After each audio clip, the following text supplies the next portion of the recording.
Crocheting 101, How to Crochet for Complete Beginners.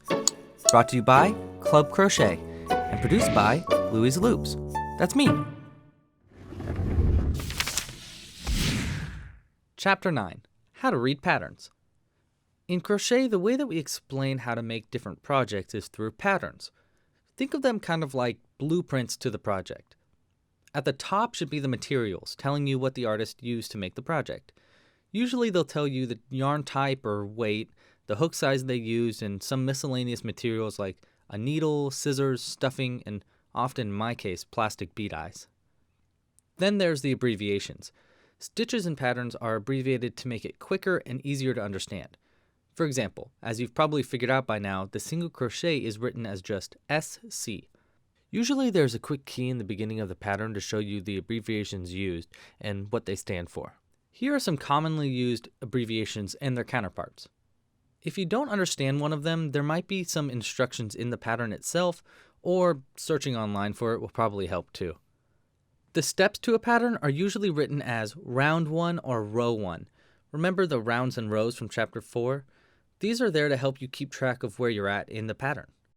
It's important to realize that every crocheter has their preferred method for how they write their patterns, and it can kind of get confusing every now and then. And different countries have totally different styles of writing patterns. These are just the American terms. For example, in the UK, the double crochet is called the treble crochet. Sometimes it'll take 2 or 3 tries to get a round right, but the great part of crocheting is that it uses yarn, which is a very forgiving medium. If you mess up a round, just pull it all out and try again. When you're first starting out, try using stitch markers like these, or use a small amount of different colored yarn to keep track of where the round begins and ends. This is going to help you out a lot later on so you can remember where you're at in a pattern. There's also this thing called a gauge. A gauge means the number of stitches per inch and rows or rounds per inch. The gauge is based off of the hook and the yarn that the pattern is made with, which should be marked in the pattern under the materials. They help you get the right amount of tightness into your stitches. If you feel that your gauge is off and it's really important for the pattern, for something that you're going to wear like a beanie, you can make what's called a swatch before you start. It's basically a sample square, which you can then measure to see if you're off and adjust accordingly by using a larger crochet hook or physically changing how tight you crochet.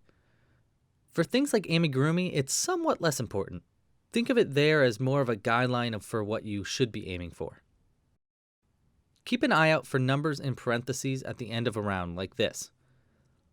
These tell you how many stitches you should have in total by the end of your round or row.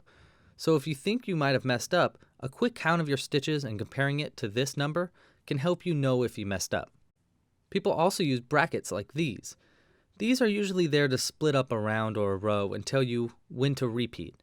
But sometimes people use them for other things too.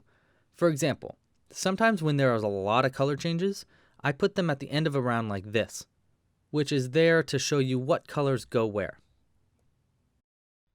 Crocheting 101's home, clubcrochet.com, was created by my awesome friends over at Market House.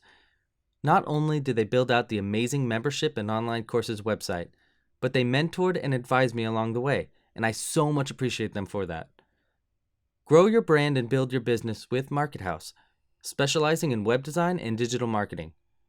Check them out at mkt.house. Thank you so much for watching. Crocheting 101 was independently created by me, Louie, with the support from my more than awesome Kickstarters that you can see on the screen now. This project took a really long time to complete, so if you liked it, please let me know by liking the video down below and subscribing and following Louie's Loops on any social media. Okay, now let's put everything together with our final project to Crocheting 101, making a beanie. Or you can check out some advanced techniques in Chapter 10, like how to make a magic loop and how to stitch different pieces together.